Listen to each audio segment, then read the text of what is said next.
करूयाची कथा नामाचा गजर आम्हा संसार काय करे मन हरीची दास विभूती भूषणी कापे तया बेने कळिकाळ आस भयलाज आडणे चिंता ऐशी तया सत्ता समर्थाची मन हरीची दास विभूती भूषणी कापे तया बेने कळिकाळ तुका मने करू ऐशियाचा संग जेणे मुळे भंग चिंतनाचा मन हरीचे दास लिबुती भूषणे कापी तया बेने कळिकाळ सेवे लागे सेवक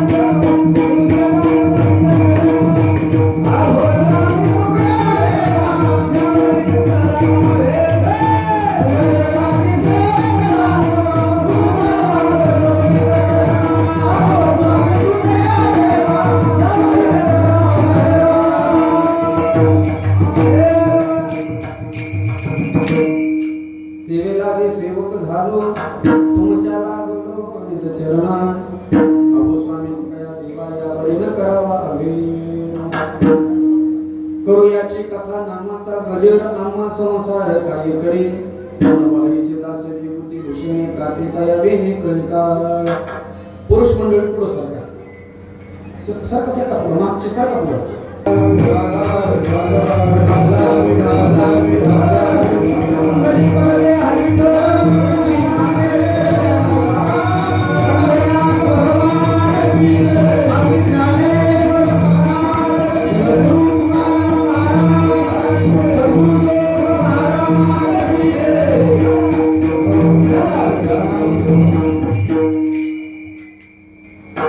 विश्वचैतन्य भगवान श्री ज्ञानोबाराय वैराग्य भास्कर जगद्गुरु तुकोबाराय तसे भगवान परमात्मा यांच्या नतमस्तक सेवेला सुरुवात करतो. या कीर्तनरूपी सेवेसाठी निवडलेला अभंग जगद्गुरु जगद्वंदनी श्री संत श्रेष्ठ वैराग्याचे मूर्तिमंत पुतळे अखिल ईश्वराचे परमार्थ प्राण संत हृदय सम्राट जगद्गुरु श्री तुकोबार यांचा चार चरणाचा भगवान परमात्म्याच्या कथेचं नामाचं रूपाचं महत्व सांगणारा असा अभंग आहे. तुकोबार प्रस्तुत अभंगाद्वारे आपल्याला भगवान परमात्म्याच्या कथेचं नामाचं महत्व सांगतात. या मृत्यू लोकातून दुःख कष्ट कमी करायचं असेल तर तुम्ही एक काम करा, त्या भगवान परमात्म्याची कथा आणि नामस्मरण करा. एकदा का हे दोन साधने तुम्ही केली तर तुकोबार म्हणतात आता आम्हा हा संसार काय करेल. काय करणारे म्हणजे संसाराचं दुःख. या मृत्यू लोकांमध्ये प्रत्येक माणसाला दुःखामध्ये प्रवृत्त करणारे प्रामुख्याने चार रोग लागलेले आहेत. त्रास, भय, लाज आणि चिंता.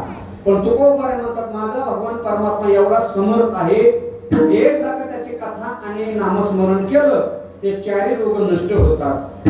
सरते शेवटी तुकोबार बोलतात आता आलात ना परमार्थामध्ये, आता आलात ना कीर्तनामध्ये, श्रोते हो शेवटपर्यंत एक नियम पाळा, मरेपर्यंत वाईट माणसाची संगती करू नका. तुका मने करू ऐशियाचा संग आणि जेणे मोहि भंग चिंतनाचा असा भंगाचा आशय विठ्ठल.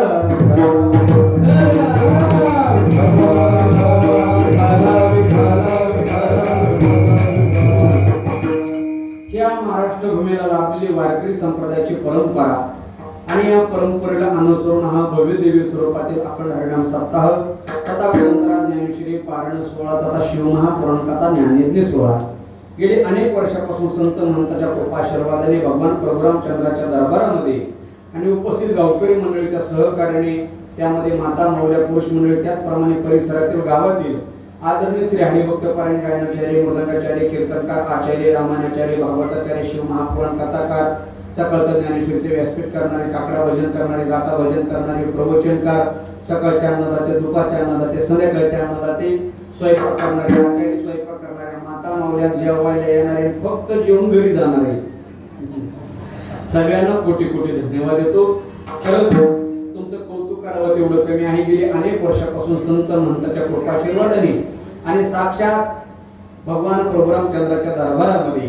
म्हणजे आज आपलं गाव हे गाव नसून श्री क्षेत्र अयोध्या नगरी झालेलं आहे. आपल्या दरबारामध्ये ही पहिल्या दिवसाची कीर्तन सेवा माझ्याकडे आली.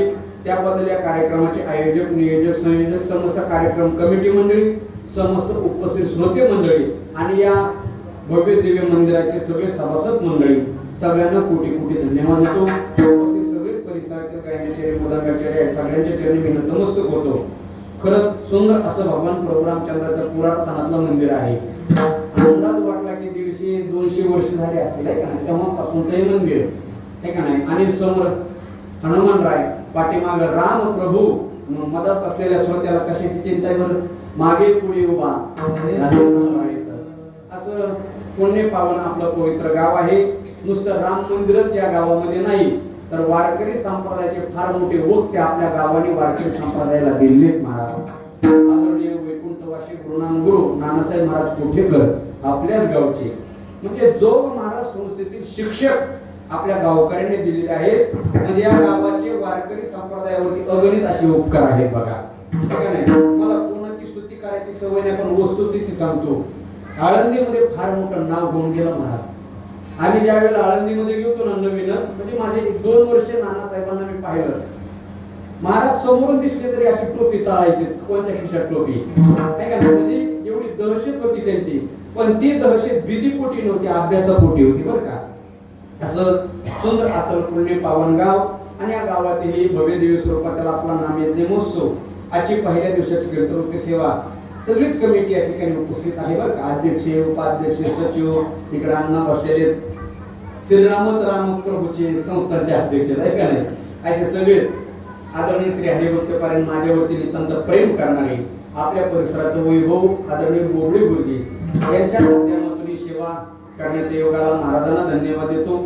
उपस्थित सगळे श्रोते मंडळी आपल्या परिसराचं वैभव आदरणीय श्री हरिभक्त पारायण तुषार महाराज ठाकरे या ठिकाणी उपस्थित आहेत. महाराजांना धन्यवाद. सुंदर आहेत, महाराजांना धन्यवाद. वारकरी सगळीच भजनी मंडळी आहे का नाही, सगळ्यांच्या चरणी मी कोटी कोटी धन्यवाद देतो आणि याच ठिकाणी सेवेला पूर्ण सुरुवात करतो.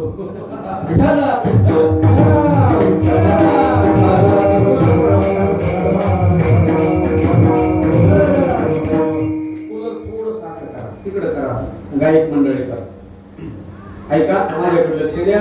खरंच सुंदर असं निवेदन आणि भगवान प्रभू रामचंद्राच्या दरबारातली कीर्तन सेवा ऐका. सेवेसाठी घेतलेला अभंग जगद्गुरु श्री तुकोबारायांचा 4 चरणाचा अभंग आहे. माझा आवाज येतो तुम्हाला? विको वगैरे बरं आहे ना? ऐकू येतं व्यवस्थित? नाहीतर कीर्तन झालं म्हणायचं हे काय म्हणत होतं काय कळत नाही, असं व्हायला नको आहे का नाही कडे, हे का नाही. सुंदर असं निवेदन आहे. हा अखंड हरिनाम सप्ताहातील आजचा पहिला दिवस आहे का नाही, पहिला दिवस आहे.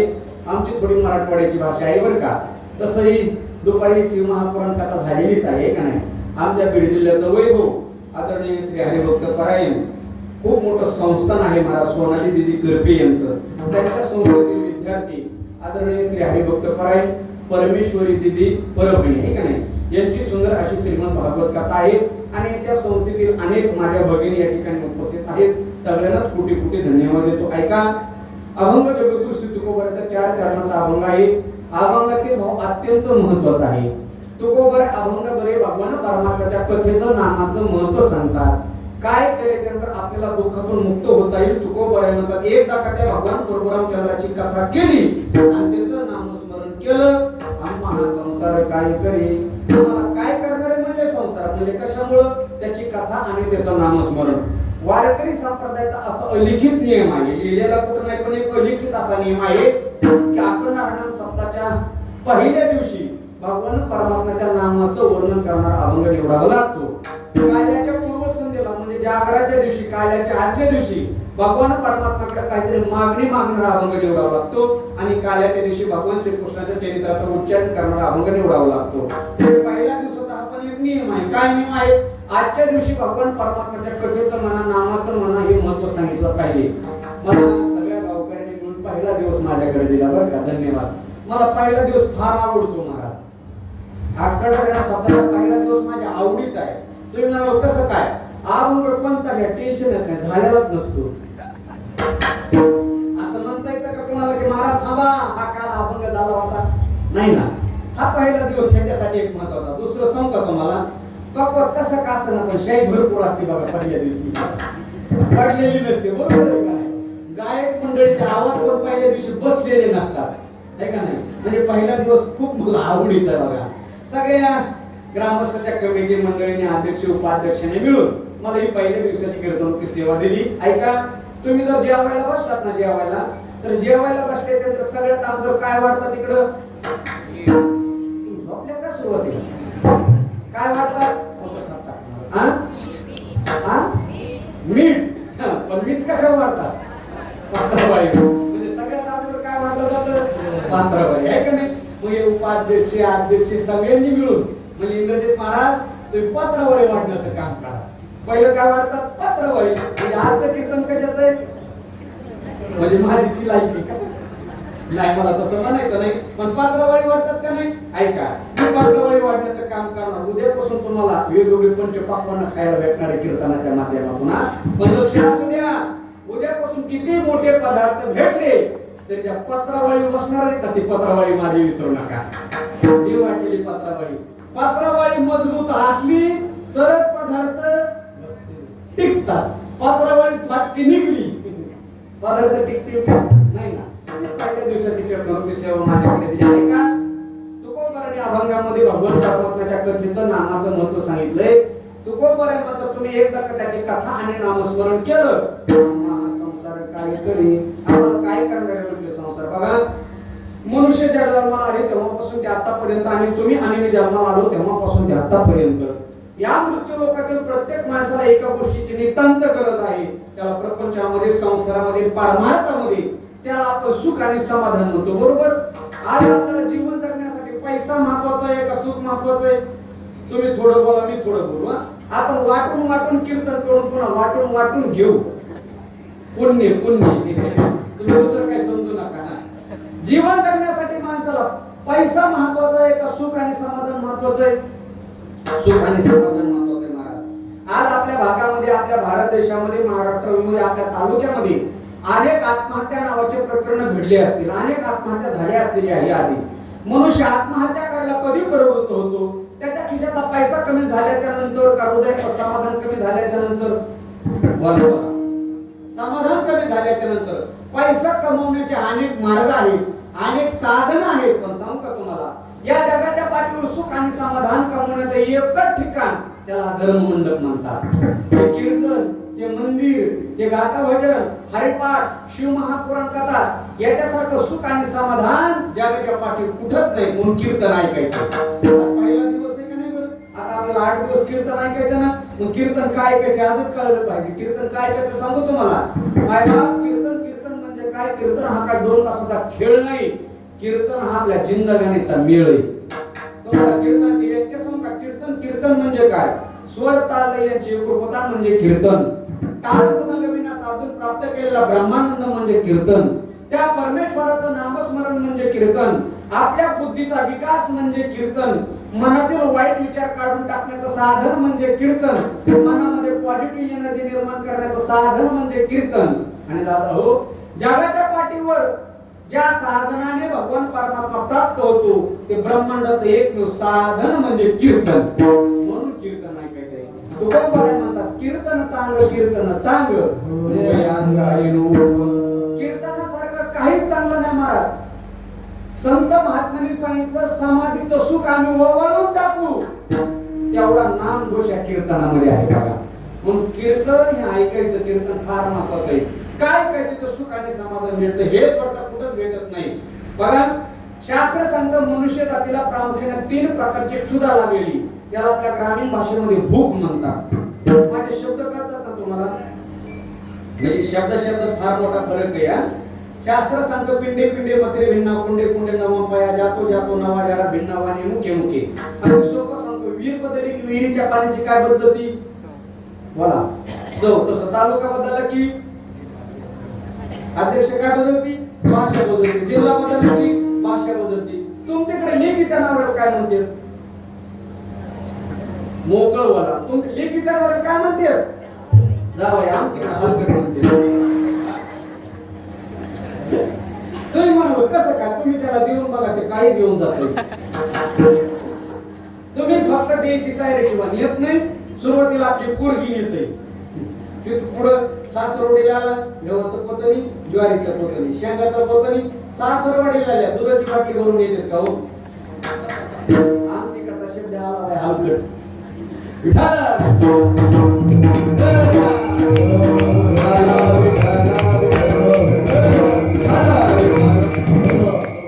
मला सांगायचं काय, शास्त्र सांगतं मनुष्य जातीला प्रामुख्याने 3 प्रकारची क्षुधा लागलेली. त्याला आपण ग्रामीण भाषेमध्ये भूक म्हणतो. भूक माऊली म्हणतात पहिली भूक आपल्या पंचकर्मेंद्रिय पंच ज्ञानेंद्रिय 11वं मन ह्या इंद्रियाला लागते, त्याला इंद्रिय क्षुधा म्हणतात. 2 नंबरची भूक आपल्या पोटाला लागते, त्याला जाठर क्षुधा म्हणतात. आणि तिसरी भूक आपल्या हृदयाला लागते, त्याला आध्यात्मिक क्षुधा म्हणतात. आता ऐका, किती प्रयत्न केले त्यानंतर पहिल्या 2 क्षुधा शांत होत नाहीत. मला सांगा, आपल्या पोटाला लागलेली भूक आतापर्यंत कोणाची तृप्त झाली का?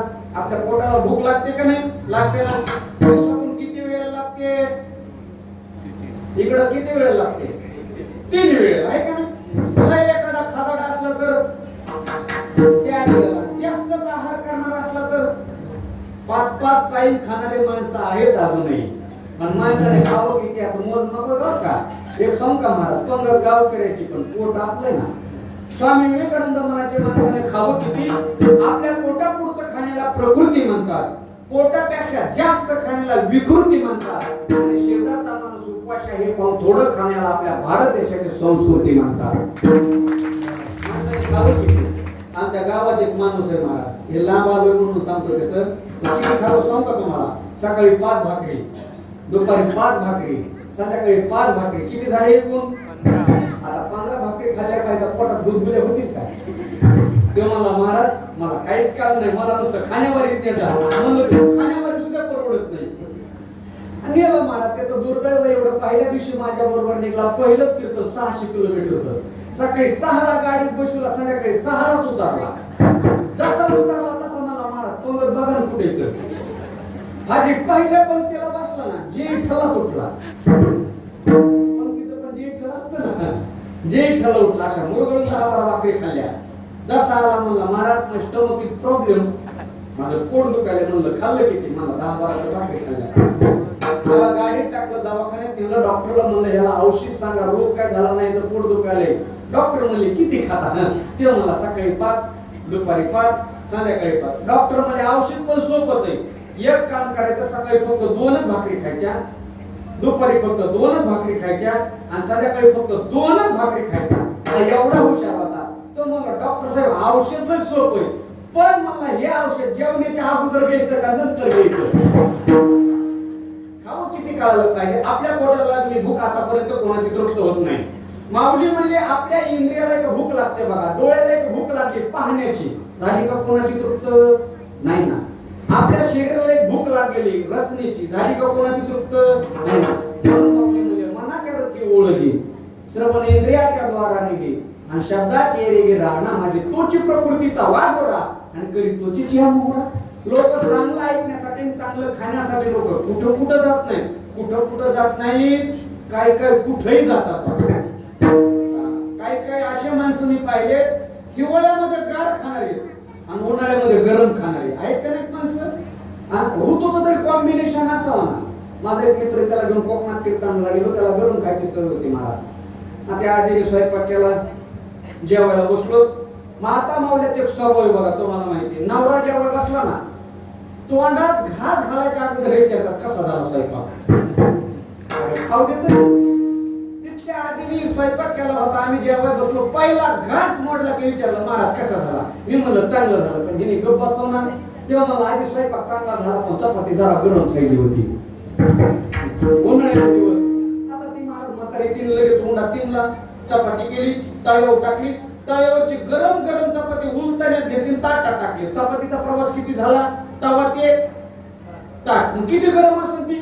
अशी गरम गरम चपाती. बरं मी विचारलं महाराज कसा झाला स्वयंपाक? ते मला आधी चपाती लय छान आहे पण जरा अजून गरम पाहिजे होती. म्हातारी ती महाराज कोकणातली, तिने चपाती तव्यावर टाकली. तव्यावरची चपाती उलटाने धरली नाही, मग तवाच पकडीत धरला. तशीच तवा घेऊन आली, अशी पोटाने चपाती सारली. म्हणजे म्हणजे आता कसं झालं? तो म्हणला आजी स्वयंपाक छान झाला पण चपाती जरा अजून गरम पाहिजे होती. ती म्हणजे मेले आता चुलीत बसून काय. आपल्या शरीरावरती आपलं नियंत्रण पाहिजे. पोटाला लागलेली भूक आतापर्यंत कोणाची तृप्त होत नाही. पण ऐका, आपल्या हृदयाला एक भूक लागते, ज्याला आध्यात्मिक सुद्धा किंवा दिव्य सुद्धा म्हणतात. आपल्या हृदयाला संतांच्या विचाराचे जेवण भेटलं, आपलं हृदय शांत होतं. गुरुमाऊलीने 18व्या अध्यायामध्ये सांगितलं, तैसे हरपले आपण आपे पावी, तै संता ते पाहता दिवसावे, म्हणून वानावे ऐकावी तीची सभा. तेच वानावं, तेच ऐकावं, परमार्थ मार्ग संतांना विचारावं. का बरं? आपलं हरवलेलं समाधान संतांकडे पाहून सापडत असतं. या मृत्यू लोकांमध्ये परमार्थ क्षेत्र जर सोडलं तर सुख आणि समाधान कसं नाही? मी तुम्हाला 4-5 पद्धतीने पटवून देतो. अभंगाकडे तो लक्ष दे, नाही का?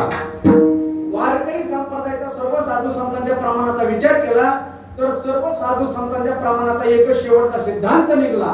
या मृत्यू लोकांचं वर्णन त्यांनी दुःख रूपाने केलं. या मृत्यू लोकांमध्ये उत्पन्न कशाचं आहे? केवळ आणि दुःखाचं. म्हणजे हा प्रपंच मध्ये केवळ दुःखाची बांधवड आहे बघा. आठवलं तर बघा, दुःख बांधवडी आहे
प्रसिद्ध प्रमाण दुःख बांधवडी आया संसार या प्रपंचाचा विचार साधू संतांनी दुःख रूपाने केला.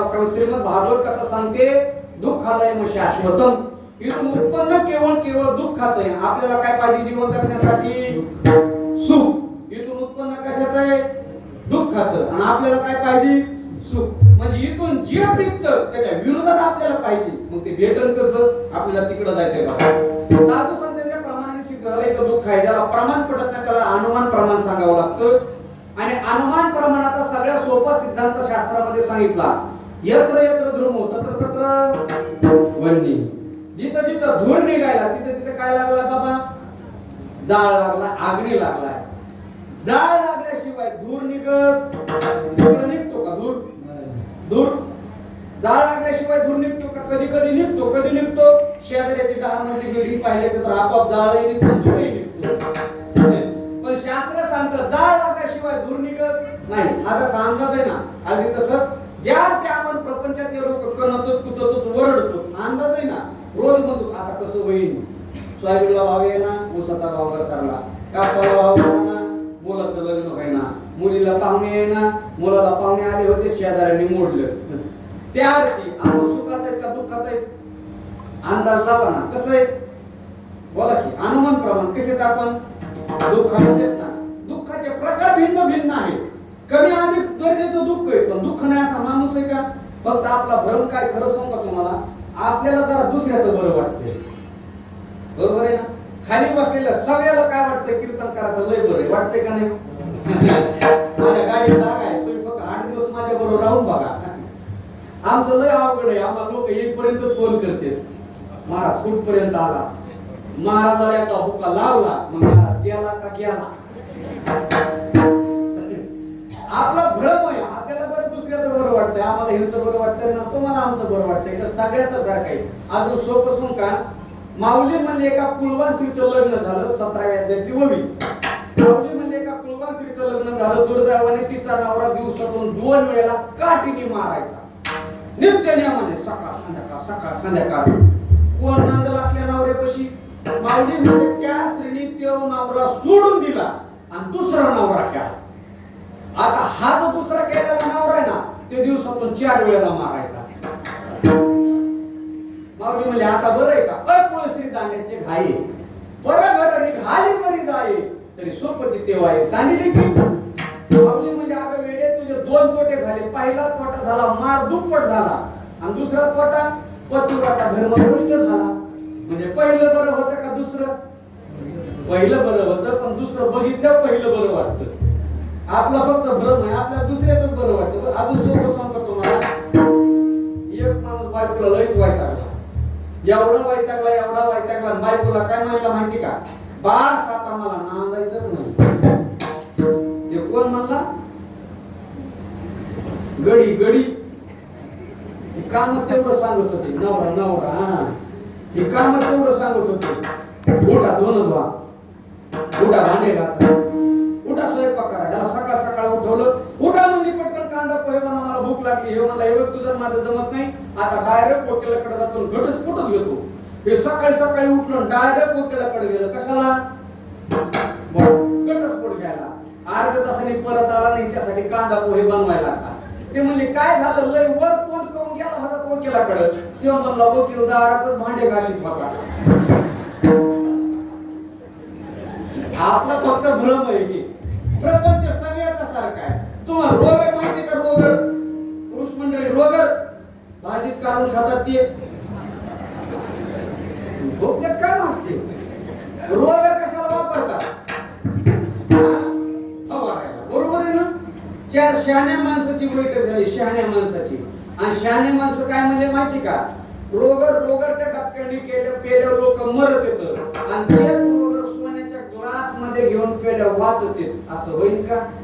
ते रोगर महाराज ते सोन्याच्या ग्लास मध्ये घेऊन पिलं काय, आणि साध्या डबक्याने पिलं काय, त्याचा परिणाम काय? मृत्यू.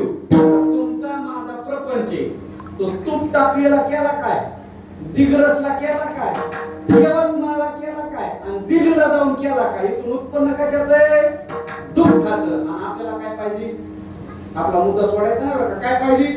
सुख. इथून उत्पन्न दुःखाचं. मग काय होतं बरं? आम्हाला या प्रपंचामध्ये राहून, या मृत्यू लोकांमध्ये राहून, हा दुःखरूप प्रपंच करत आम्हाला सुख आणि समाधान कसं भेटल? तुकोबाराने त्याच्यासाठी एक मार्ग सांगितला. तुकोबारा म्हणतात, या प्रपंचामध्ये तुम्हाला सुख आणि समाधान पाहिजे असेल तर तुम्ही त्या भगवान परमात्माची कथा आणि नामस्मरण करा. अभंग गरुजाची कथा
शास्त्रामध्ये आपल्याला उपाय मार्ग सांगतात. एक काम करा म्हणले, तुम्हाला इथं सुख आणि समाधान पाहिजे असेल तर तुम्ही त्याची कथा करा, त्याचं नामस्मरण करा.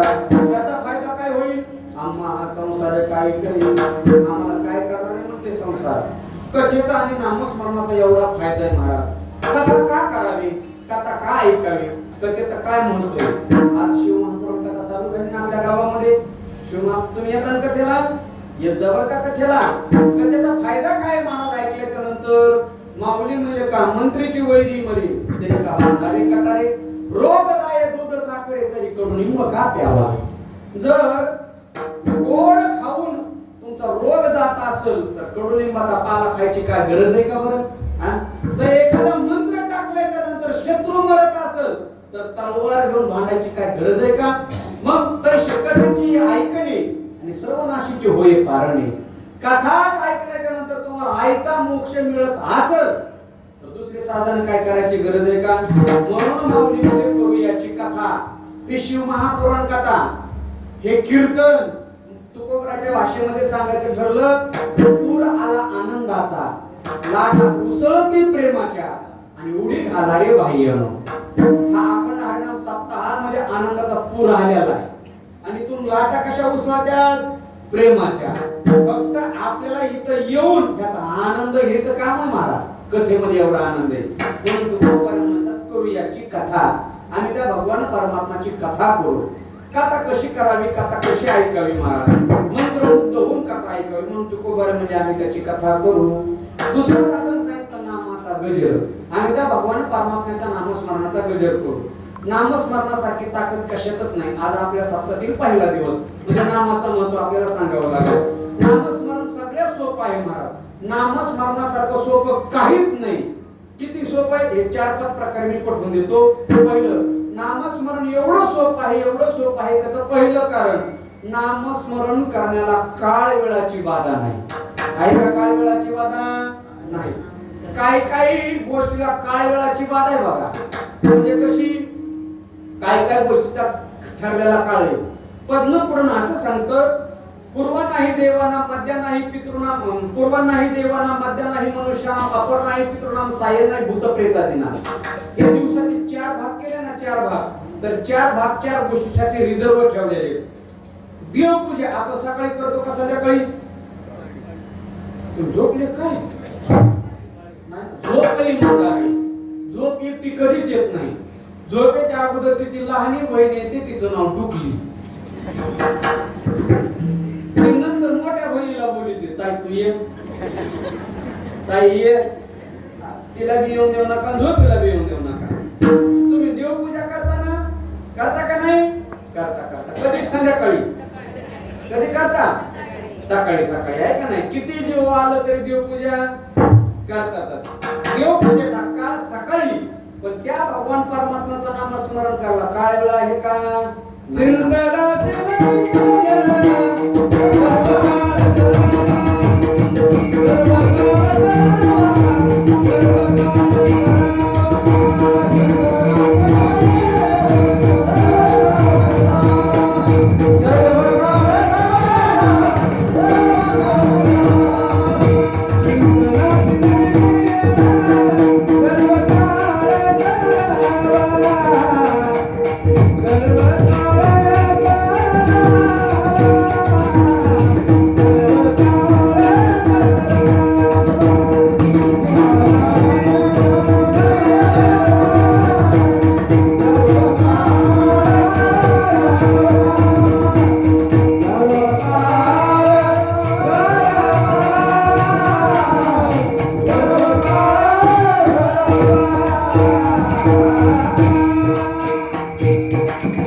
काही गोष्टी त्या काळात कराव्या लागतात. संत म्हणजे चिंतनाशीन लगे वेळ आणि सर्व काळ स्मरावा किंवा काळ वेळ नाम उच्चारिता नाही. दोन्ही पक्षी पायी उद्धरते. दोन्ही पक्षाचा उद्धार होतो. म्हणजे कोणते? काँग्रेस आणि भाजप. हे नाही. मुलीकडच्याही पक्षाचा उद्धार होतो, मुलाकडच्याही पक्षाचा उद्धार होतो. कशामुळं? नामस्मरणामुळं. नामस्मरण सोपं. अजून नामस्मरण सोपं कशामुळं? नामस्मरण करायला जाती वर्णाचा भेद नाही. म्हणजे कोणत्याही जातीच्या माणसाने नामस्मरण केलं तरी पुण्य सारखं. लय मोठ्या घरचा म्हणून त्याला नामस्मरणाचं जास्त पुण्य, लय खालचा आहे म्हणजे त्याला कमी पुण्य, असं आहे का कुठं? नाही. जातीवर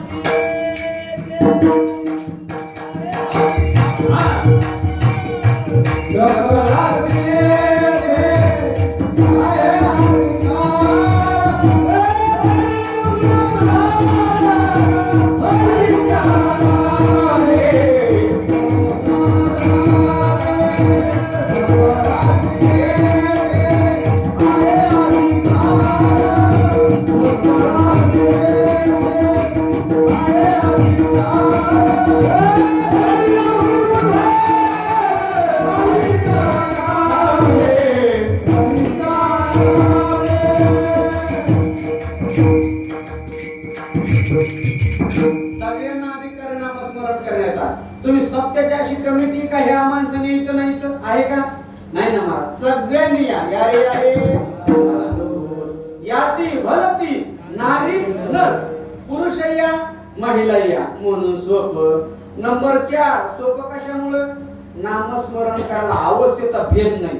अवस्था म्हणजे बसून केलं तरी तेवढंच पुण्य, उभं राहून केलं तरी तेवढंच पुण्य. एवढंच काय तुकोबरा म्हणतात, झोपून जरी नामस्मरण केलं तरी पुण्य सारखं. निधल्या निघाता नारायण बैसल्या कीर्तन करिता डोले. एवढं सोपं असून नामस्मरण आपल्या मुखाला येतं का? सोपं आहे का नाही? तुम्ही झोपा. उशा आणल्यात का? उशा नाही ना. एवढं सोपं असून तुमच्या मुखाला येतं का सांगा? नाही.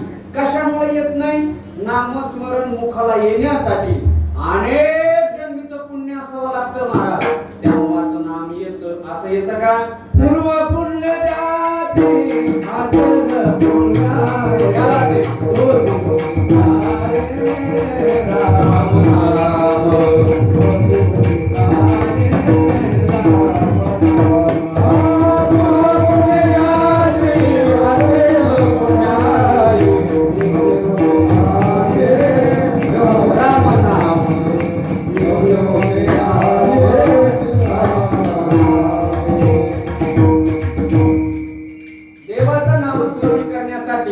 किंबहुना मुखातून राम हा शब्द येण्यासाठी किती जन्माचं पूर्व पुण्य किंवा अनेक जन्मीचे सुकृत पदरी आणि त्याची मुख्य हरी पाहिजे होईल. हरी राम कृष्ण हरी हे जे नाव मुखाला यायला ना, सोपं आहे का नाही? सोपं आहे का नाही? मला वाटतं का काकू, खरं सांगा, मला वाटतं का? नाही. कशामुळं? पुण्य असावं लागतं महाराज. बरोबर आहे का ना? पुण्याशिवाय देवाचं नाम मुखाला येत नाही. माऊली म्हणले, ज्या माणसाने पाप केलंय त्याच्या मुखाला देवाचं नावच येत नाही. नामासी विनमुख तो नर पापिया. नाथ बाबा म्हणतात, जो माणूस मूर्ख आहे तो माणूस रामकृष्ण हरी म्हणत नाही. म्हणजे कोणता? हरी नाही मुखाशी अरे मुढा. म्हणजे पापी माणूस रामकृष्ण हरी म्हणतो का? नाही. आमच्या गावात एक म्हातारी होती, आता ती मेली म्हणून तर सांगायला. आता माझी काय हिंमत होती लाईव्ह कीर्तनात तिथं सांगायला, पण आता ती मेली. 10-12 वर्ष झाली. 80 वर्ष जगली. किती? 80 वर्षे. पण 80 वर्षामध्ये एकदा सुद्धा राम राम म्हणली नाही. महाराज म्हणजे तिथं कमी म्हाताऱ्यात राम राम म्हणत नाही. पण आमच्या म्हातारीचं जरा विशेष होतं महाराज. तिला होते 2 पोरं, एकाचं नाव राम आणि एकाचं नाव श्याम. नाव राक्षसाचे का देवाचे? देवाचे. पण म्हातारी एवढी पापी, जर पोराच्या नावाने पोराला हाका मारली तर देवाचं नाव तोंडातून निघल म्हणून म्हातारीने पोराचे टोपण नाव ठेवले. एकाला म्हणायची बाळ्या आणि एकाला म्हणायची पिंट्या. अशामुळे देवाचं नाव तोंडाला येईल म्हणून. बरं, ते काय असे तसे नव्हते. एक सुंदर मृदंग वादक आणि एक सुंदर गायक, म्हणजे दोघं परमार्थातले, पण म्हातारी लई पापी त्यांची मान. ते दोघं जण माझ्याकडे आले, म्हणजे मला काही करा, पण आमच्या माईच्या मुखातून एकदा राम राम आलं, आमचा परमार्थ सफळ झाला. म्हणजे एक काम करा, या वर्षी आपल्या अखंड हरिनाम सप्ताहातली एक पंगत घ्या. ते म्हणे पंक्तीचा ह्याचा काय संबंध? म्हणलं ऐका, पंगत मंदिरात ठेवायची नाही, पंगत दारात ठेवायची नाही, पंगत घरात ठेवायची. जुने घर मोठाले होते बघा, वाडे होते महाराज, 200 माणसं घरात जेवाय बसत होते. आता इंजिनिअरने काढले 1 BHK. पाहुणा आला तरी त्याला वाट्यावर बसवावं लागतं. आणि मग मला पंगत ठेवली. म्हातारी अशी दारात काठी घेऊन बसलेली होती. सगळ्या वारकऱ्याला सांगितलं यांच्या घरी जेवायला जाताना म्हातारीला दारात राम राम घालायचा. जर मी तुम्हाला राम राम म्हणलं तर तुम्ही काय म्हणता तिकडं राम राम. मग म्हातारीच्या तोंडातून काय निघेल राम राम. आयडिया पटली, पंगत घेतली, आम्ही जेवायला निघालो. म्हातारी दारात म्हणलं आजी वा माझी काय पोर, एकाचं नाव राम एकाचं नाव श्याम. पंगत घेतली, आजी हरी आजी राम राम. म्हातारी म्हणायची वेलकम वेलकम वेलकम. कशाचा राम राम कशाचा का पोर म्हणजे मला पंगत तर वायात गेली. बोललो खाऊ द्या मला. पोटभर जेवण केले, वापस जायला निघलो.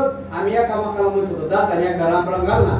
बाकीचे म्हणजे आरती म्हातारी तू वेलकम म्हणली. माझा नावीला झाला पंगत घ्यायला लावली होती. म्हणलं आधी येतो बर का लय आई जेवण झालंय. आधी जे हरी आधी राम राम. म्हातारी म्हणायचे tata bye bye tata bye bye. महाराज ती म्हातारी मेली. तिच्या वर्ष श्राद्धाचं कीर्तन माझ्याकडं.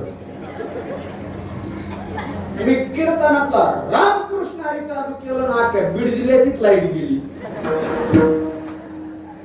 कशामुळं कशामुळं तो पापिया माणसाच्या मुखाने देवाचं नामस्मरण येत नाही. आपण त्याला घ्यायला लावलं तर तो घेत नाही. म्हणून पुण्य असावं लागतं. मला पुण्य पाप असल्याचं म्हणून आज पहिला दिवस आहे का नाही, आता 8 दिवस आपला सप्ताह आहे का नाही. सांगा उद्यापासून एक नियम पाळतान का नाही. हो कोणता कीर्तनात झोपायचा नाही नाही. ऐक नामाचं महत्व आहे ना. मग उद्यापासून एक काम करायचं बरं का सगळ्यांनी. काय सकाळी झोपेतून उठला जो बी माणूस दिसल त्याला एकदा रामकृष्ण हरी म्हणायचं. म्हणताना कमीत कमी 8 दिवस सप्ताहाचं फळ प्राप्त होईल. काय म्हणायचं अहो आपल्या गावात तर भगवान प्रभू रामचंद्राचं मंदिर आहे. रामकृष्ण हरीला आवड वाटलं तर जय श्रीराम म्हणायला हरकत आहे का म्हणतात का नाही. कमीत कमी आपला वारकरी संप्रदाय असं सांगतो कोणताही मंत्र सिद्ध करायचा असेल तर 108 वेळेला जप करावा लागतो. किती वेळेला 108 वेळेला. आपल्याकडे याच्यात म्हणजे किती 108. कोणताही मंत्र 108 वेळेला म्हटलं की त्या मंत्राचं फळ आपल्याला भेटतं. पण ऐका जगात एकच नाव असंय राम नाव. 108 वेळेला जप करायची गरज नाही. फक्त दोनदा राम राम म्हणलं जप 108 वेळेला पूर्ण होतो. एवढी ताकद त्या नामात आहे. ती कशी बघा लक्ष देऊन ऐका लक्ष देऊन ऐक. आता मराठी बुद्धी तर इथंच आहे बाबा ऐका ना. व्याकरण आता सगळ्यालाच माहिती. बघा आपल्या मराठी वाङ्मयामध्ये ABCD बरोबर आहे ना. धन्यवाद. आपल्या मराठी वाङ्मयामध्ये काय पर्यंत आता मापत चला तुम्ही अ पासून ज्ञ पर्यंत जर मापलं ना. राम हा शब्द किती अक्षरांनी मिळून तयार झाला. राम 3 र आ आणि म किती झाले 3. आता अ पासून ज्ञ पर्यंत जर तुम्ही मापत गेलात तर लक्ष देऊ नाही का. र हा शब्द 25 नंबरला आलाय. किती मी जरा लक्ष देऊ नाही का. र हा शब्द 25 नंबरला आलाय. रा आ हा शब्द किती नंबरला आहे 2. 25 अधिक 2 किती झाले 27. बोला की 27. रा म हा शब्द 27 नंबरला आलाय. 27 अधिक 27 किती झाले 54. बोला बोला 54. म्हणजे पहिल्या राम अक्षराची बेरीज किती आली 54. राम राम दुसऱ्या राम अक्षराची बेरीज 108. 54. 54 अधिक 54 किती झाले 108. म्हणजे तुम्ही एकदा राम राम म्हणला तर जप किती वेळा झाला 108. जगातला एकमेव मंत्र आहे राम राम म्हणायचं 108 वेळेला जप पूर्ण होतो. म्हणताना तुम्ही सकाळी झोपेतून उठला जो बी माणूस दिसल तुम्हाला सांगतो तुम्ही सकाळी झोपेतून उठलात तुम्हाला बायको दिसली तिला राम राम म्हणायचं. काय अडचण आहे का रामकृष्ण हरी म्हणायचं काय अडचण आहे का नाही ना. पण हे काय म्हणजे माहिती का अय तंबाखू ठेवली का तुम्ही बोले तंबाखू मागा पण अगोदर म्हणा अय रामकृष्ण हरी तंबाखू कुठे ठेवली. अरे लय सोपं आहे पण आपल्या मुखालाच येत नाही. त्यात ताकद पण भरपूर आहे. म्हणून तुकोबाराय म्हणली आम्ही त्याची कथा करू आम्ही त्याचं नामस्मरण करू. महाराजांचा फायदा काय होईल आम्हा हा संसार काही करेल. कथेचा आणि नामस्मरण नामस्मरणाचा फायदा सांगितला. या संसाराचं दुःख आम्हाला काय करणार आहे म्हटले. दुःख संसारामध्ये आहे पण आम्हाला काय करणार आहे. ऐका, तुम्ही जर कोणत्याही डॉक्टर कडे गेलात ना, डॉक्टर गोळ्या देतो आणि गोळ्या दिल्याच्या नंतर पथ्य सांगतो पण डॉक्टर म्हणतो एक काम करा, ही गोळी सकाळी घ्यायची, ही गोळी संध्याकाळी घ्यायची. पण माझ्या गोळ्याचा रिझल्ट तेव्हा लागेल जेव्हा तुम्ही पथ्य पाळाल. पथ्य जर पाळलं नाही गोळ्या खाऊन उपयोग आहे का. बोला नाही ना. तुकोबारांनी गोळ्या सांगितल्या. पहिली गोळी कथा, दुसरी गोळी नामस्मरण. पण या दोन्ही गोळ्याचं पथ्य अभंगाच्या दुसऱ्या चरणात हरीचे दास लेऊती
आपल्याला पथ्य सांगितलं. काय पथ्य सांगितलं. मनोहरीचे दास लेवती भूषणे.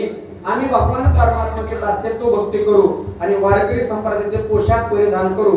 याचा फायदा काय होईल. कापे कळी काळ काया बहिणी. मनोहरीचे दास, त्याचे दास म्हणून घेऊ. दास या शब्दाचा अर्थ काय आहे महाराज. दासाला व्यवहारामध्ये शून्य किंमत आहे. दास म्हणजे सेवक, दास म्हणजे नौकर, दास म्हणजे सेवा करणारा. पण खरं सांगू का, दासाची खरी किंमत परमार्थामध्ये आहे. माणसाने दास कोणाचं व्हावं. हनुमानरायाने दास्यत्व भक्ती केली कोणाची. रामचंद्राची. म्हणून तुकोबाराय म्हणतात दास्यत्व निकट हनुमंते पै केले आणि मनोनिधी केले रामचंद्र. रामप्रभूचं दर्शन दास या भक्तीने झालं. मनव हरीचे दास. जीवाने जीवाचा दास होणं सुद्धा मूर्खपणा आहे. एकतर जीवाने संताचा दास व्हावं नाही तर देवाचा दास व्हावं. जीवाने जीवाचा दास होणं म्हणजे तुकोबाराच्या भाषेमध्ये ऐका बरं का. एक पाहुणा गावामध्ये मुक्कामाला आला. पावसाळ्याचे दिवस होते. पाहुण्याने गावात मुक्काम केला. पाहुण्याला या गावावरून त्या गावाला जायचं होतं. दोन्ही गावाच्या मधात नदी वाहत होती. पावसाळ्याचे दिवस असल्यामुळे नदीला आला पूर. पाहुण्याला येत नव्हतं पावता, नदीवर नव्हता पूल. जायचं कसं. पाहुणा घर मालकाला म्हणा, मालक मला पलीकडे नेऊन सोडता का. घर मालक म्हणले माझ्या कमराला धरा, मी तुम्हाला पलीकडे नेऊन सोडतो. त्या पाहुण्याने घर मालकाच्या कमरेला धरलं.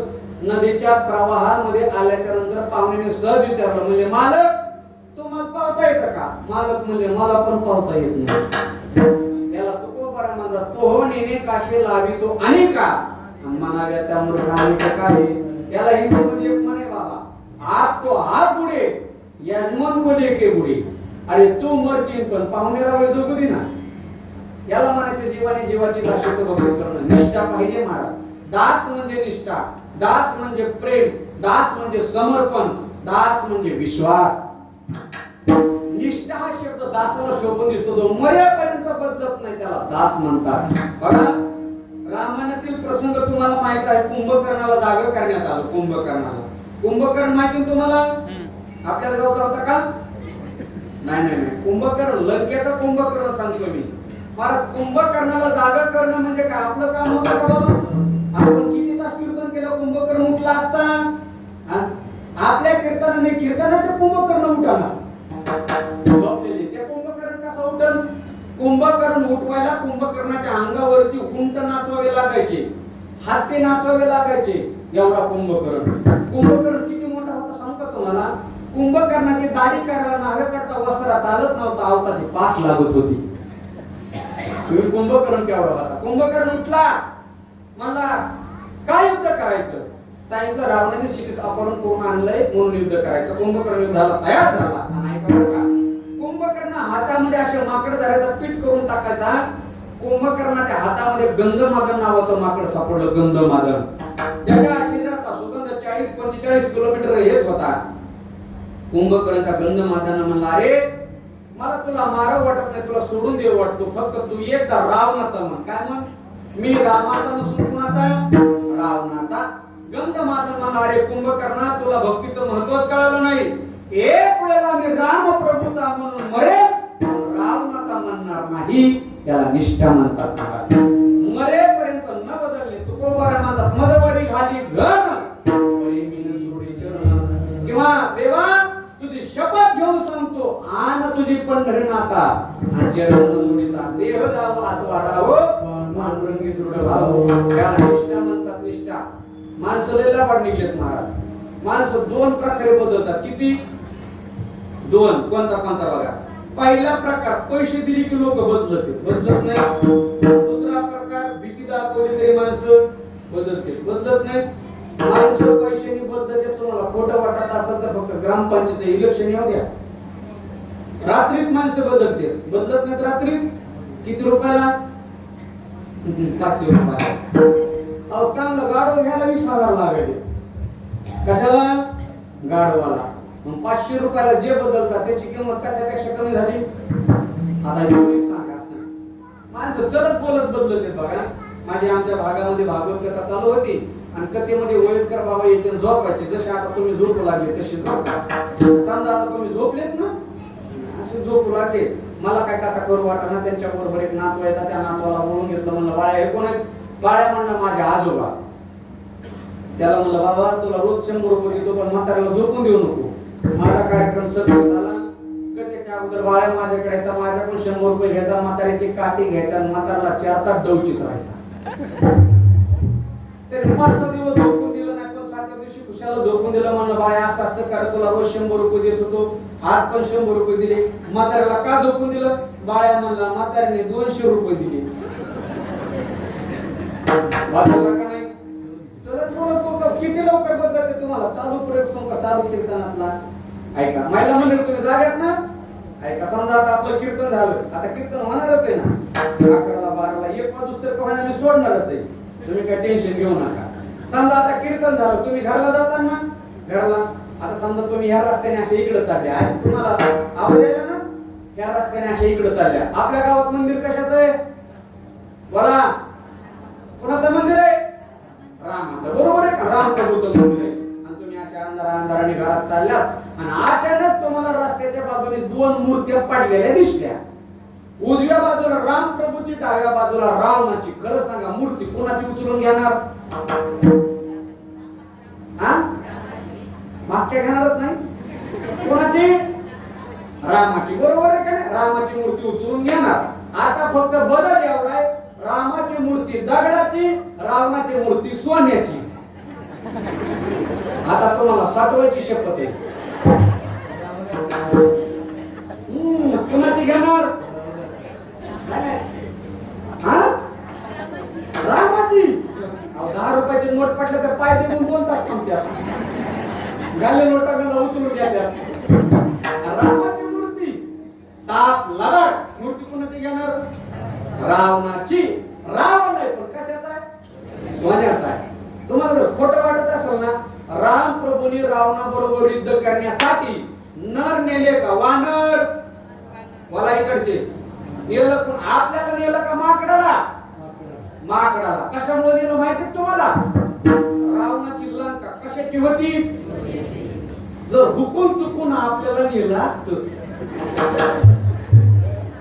आपण काय केलं असतं?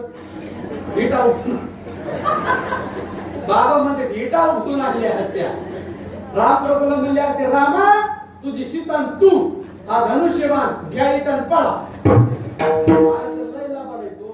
माणसं चलत बदलत येत. निष्ठा पाहिजे महाराज, निष्ठा. दासाच्या अंतःकरणामध्ये निष्ठा असते. जो मरेपर्यंत बदलत नाही त्याला दास म्हणतात. बघा साताऱ्यामध्ये शाळा चालू केली होती कर्मवीर भाऊराव पाटलांनी. कर्मवीर भाऊराव पाटील कोण? रयत शिक्षण संस्थेचे जनक. आणि शाळेला नाव दिलं होतं छत्रपती शिवाजीराजे उच्च माध्यमिक विद्यालय. राजाचं नाव दिलं शाळेला. पण दुष्काळी भाग होता, पैसा कमी पडू लागला, गोरगरिबांचं शिक्षण व्हावं, अनाथ मुलांचं शिक्षण व्हावं ही अपेक्षा होती. म्हणून त्यांनी एक मुष्टिक योजना राबवली. मुष्टिक योजना माहिती का? जुन्या माता मावल्या जात्यावरती दळण दळायच्या. बघा जुन्या माता मावल्याने आता त्याला जातच माहित नाही आहे का ना. आता गिरणी आली आणि गिरणी आल्यापासून दळणाचा डबा इकडे गेला. गिडावा जा गिरणीवर, गिडावा जा गिरणीवर. जशी जशी सुविधा वाढायला गेली तशी तशी माणसं आळशी झाली, आळशी. जुन्या मातामुळे 2-2-3 किलोमीटर पाणी आणलं होतं, हांड्याचे हांडे आणलं होतं का नाही. आता महाराज जाग्यावर नळ आहे. महिला मंडळी त्याच्यापेक्षा हुशार झाल्या, ते नळाला नळी लावली, डायरेक्ट हांड्यात नळी घेतली. आता फक्त एक पाया पडून एक कृपा करू नका, पाहुणा आला की नळी देऊ नका, तांब्या शिल्लक राहू द्या. मग तिने जात्यावरती दळण दळायचं. एक शेर दळण दळलं की एक मूठ धान्य बाजूला काढायचं. ते एक मूठ धान्य गोळा करायचे, विकायचे. त्याचे जे पैसे येतील ती पैशावरती शाळा चालू केली. शाळेला नाव दिलं होतं छत्रपती शिवाजीराजे. ही बातमी साताऱ्यामध्ये एका शेठजीच्या कानावर गेली. शेठजी मोठा पैशावाला होता. शेठजीने भाऊराव पाटलांना पत्र लिहिलं. सांगितलं भाऊराव पाटील तुम्ही माझ्याकडे तुम्हाला काय पैसे पाहिजे ते देतो. त्या काळामध्ये त्या शेठजीने भाऊराव पाटलांना 1 लाख रुपये मोकून दिले. एक कोरा चेक घेतला, खाली सही केली आणि सांगितलं भाऊराव पाटील जाताना बँकेतून काय पैसे काढायचे ते काढा, फक्त माझं छोटस एक काम करा. भाऊराव पाटील म्हणजे गोरगरिबांचं शिक्षण व्हावं, अनाथ मुलाचं शिक्षण व्हावं म्हणून मी काही काम करायला तयार आहे. काय काम आहे? शेठजी म्हणजे भाऊराव पाटील काम तसं अवघड नाही, काम फार सोपं आहे. तुम्ही फक्त ते शाळेला नाव दिलेलं आहे छत्रपती शिवाजीराजे, तेवढं नाव काढा आणि तिथं माझ्या बापाचं नाव लावा. महाराज भाऊराव पाटील होते. भाऊराव पाटलांनी 1 लाख रुपये शेठजीच्या तोंडात फेकून मारले. चेकही फेकून मारला आणि बाणेदारपणे उत्तर दिलं शेठजी त्याला पाटील म्हणतात. पाटील हा पाटील एक वेळा जन्मदात्या बापाचं नाव बदलेल पण छत्रपतीचं नाव बदलणार. त्याला निष्ठा म्हणतात महाराज, निष्ठा. खरं सांगू का महाराज तुम्हाला ऐकायला वाईट वाटल पण आजकालची माणसे पैशासाठी बाप बदलायला तयार आहेत, गुरु बदलायला तयार आहेत पैशामुळं, आहे का नाही. पण एक काळ असा होता छत्रपतीसाठी मेले पण नाव बदललं नाही. त्याला निष्ठा म्हणतात. दासाच्या अंतःकरणामध्ये असते. दासाच्या अंतःकरणामध्ये 2 गोष्टी असतात, निष्ठा आणि विश्वास. विश्वास कशाला म्हणतात सांगू तुम्हाला. विश्वास म्हणजे काय? एक आंधळा मनुष्य पंढरपूरच्या दर्शन बारीमध्ये लागला होता. दोन्ही डोळ्याने आंधळा होता. त्याला एका डोळस माणसाने विचारलं का रे दादा तू तर दोन्ही डोळ्याने आंधळा आहेस, तुला देव दिसन का? त्या आंधळ्या माणसाने उत्तर दिलं मला देव दिसणार नाही पण त्या देवाला दिसना मी आलो आहे ते. त्याला विश्वास म्हणतात. प्रपंचामध्ये विश्वास लागतो, परमार्थामध्ये विश्वास लागतो. देवावरती संशय आला की देव भेटत नाही बघा. आणि प्रपंच तुम्ही आम्ही करणार. प्रपंचामध्ये नवरा बायकोचा एकमेकावरती संशय आला संसार होत नाही. माऊली म्हणजे संशयासारखं पापच नाही काय तो. संशयावनी थोर आणि पाप नाही थोर. विनाशाची वाघोर प्राणी अशी अनेक मोठमोठे संसार संशयाने विभक्त झाले महाराज. संशयासारखं पाप नाही. काही काही लय संशय पुरे. आमच्या गावात एक माता लय संशय घेते नवऱ्यावर. कुठं होता तुम्ही? कीर्तनाला गेलतात का? आणि जर म्हणला ना कीर्तनाला गेलतो. हा बघ कोणता होता? आता हे काय गाता पाठ होय सगळा. नेमकं तिच्या नवऱ्याला 2-3 दिवस माहेराला जायची पाळी आली. तिचा विश्वासच नव्हता. नवऱ्याला माहेरला गेले बरोबर ही फोन केला, हॅलो कुठे तुम्ही? तो म्हटला घरी. ती म्हटली खरं सांगा म्हणते तर ते मला बाई तुझ्या पाया पडू का घरीच आहे. ते म्हणले जर खरंच घरी असाल तर आपल्या किचन रूम मधलं मिक्सर लावा बरं. म्हणजे मला आवाज येईल. ते उठून किचन रूम मध्ये गेलं, मिक्सर लावलं. तुम्ही लावलंय कधी मिक्सर? अजून नाही ना? मला अनुभव येतात. दुसऱ्या दिवशी उठल्या फोन केला, हॅलो कुठे तुम्ही? तो म्हटला घरीच आहे. ती म्हणली जर खरंच घरी असतात तर लावा बरं किचन रूम मधलं मिक्सर. दुसऱ्या दिवशी मिक्सर लावलं. 2-3 दिवस भागलं. तिसऱ्या दिवशी तिने फोन केला नाही, डायरेक्ट घरी आली. आणि डायरेक्ट घरी आल्याच्या नंतर तिचा थोरला मुलगा पप्प्या अंगणामध्ये गोट्या खेळत बसलेला होता. पप्प्याने विचारलं, पप्प्या तुझा बाप कुठे गेला? म्हणला पप्पा म्हणजे हो. पप्पा म्हणला पप्पा ना 3 दिवस झालं मिक्सर घेऊन गेले, ते अजून आलेच नाही. महाराज मिक्सरच घेऊन फिरत होत. आला फोन की कोसले पिन आला. महिला मंडळी किती हुशार असू द्या, गडी 2 काकणा गावात बिना काकणाची. विश्वास पाहिजे महाराज. दासाच्या अंतःकरणामध्ये विश्वास असतो. तुकोबारे म्हणतात आम्ही त्याची दास्यत्व भक्ती करू. काय आहे बघा, मृत्यू लोकांमध्ये प्रत्येक माणसाला असमाधानी करणारे प्रामुख्याने 4 रोग लागलेले आहेत. आज भय, लाज आणि चिंता. अभंगाचं 3रं चरण. अशा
ऐशी तया सत्ता समर्थाची. माझ्या भगवान परमात्म्यात एवढी सत्ता आहे की आपल्या जीवनाचे 4 रोग नष्ट होतात. तुमच्या माझ्या सहित प्रत्येकाला इथे 4 रोग लागलेले आहेत. पहिला आहे आशा, भय, लाज आणि चिंता. पहिला रोग लागलेला आहे आपल्याला आशा. आशा म्हणजे काय हो? आशा म्हणजे हावडा. आशा म्हणजे अपेक्षा. आशा म्हणजे काय? 10 मजली घर बांधल्याच्या नंतर 11व्या मजल्याचे गज, तिचं नाव आशा. मरेपर्यंत माणसाला तृप्त होत नाही. अतृप्त माणसाला ब्रह्मांडाचं ऐश्वर्य भेटलं तरी तो तृप्त होत नाही. त्याचं नाव आशा. माणसाला चिकट असावं, पण किती असावं याचं काही लिमिट आहे ना. काय काय माणसाच्या खिशात 10,000चं बंडल असतं, कंठामध्ये तहान लागलेली असते, पण 20 रुपयाची पाण्याची बाटली घेत नाही. का त्यातले 10 कमी येते. चिकट काय काय माणसं आशा पोटी असं कमवून ठेवतात. काल एक जण मला भेटला महाराज, असा चिंताग्रस्त होता. चिंताग्रस्त, सगळ्या जगाचं टेन्शन त्याच्या चेहऱ्यावर होतं. अरे म्हणलं काय झालं, एवढी चिंता कसं काय? काय सांगू म्हणलं महाराज, काल ज्योतिषाकडे गेलो होतो. काय म्हणला ज्योतिषी?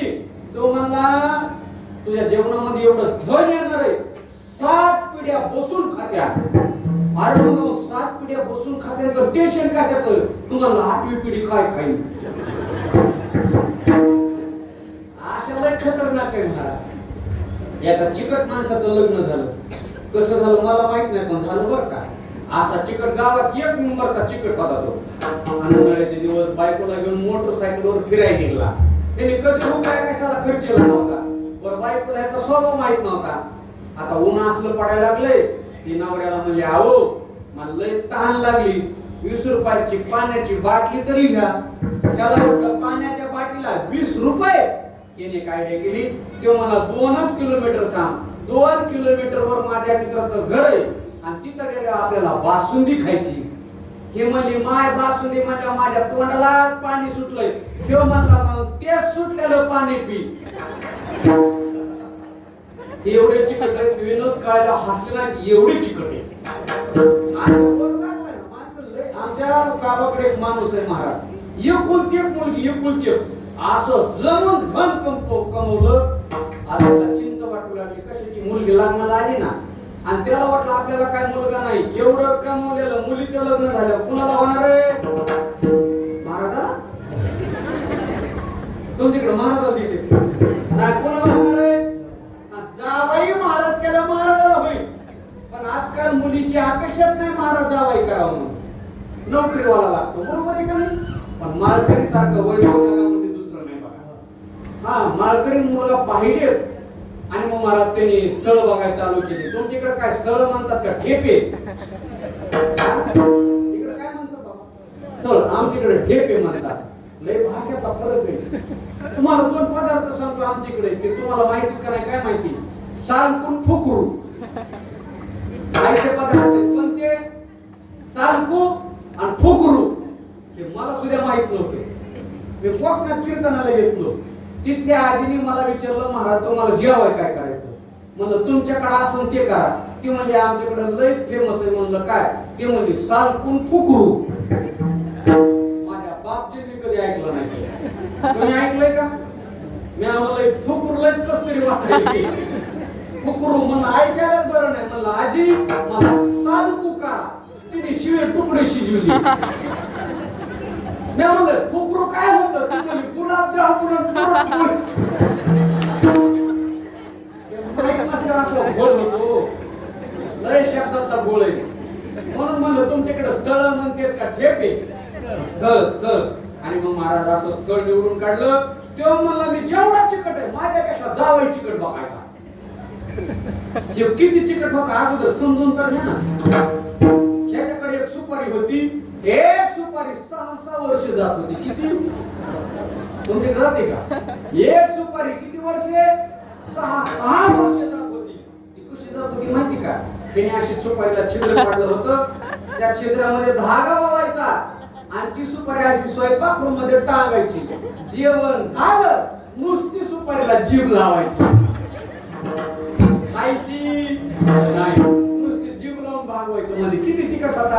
आता एवढा चिकट असणारा मनुष्य जावई किती चिकट बघल.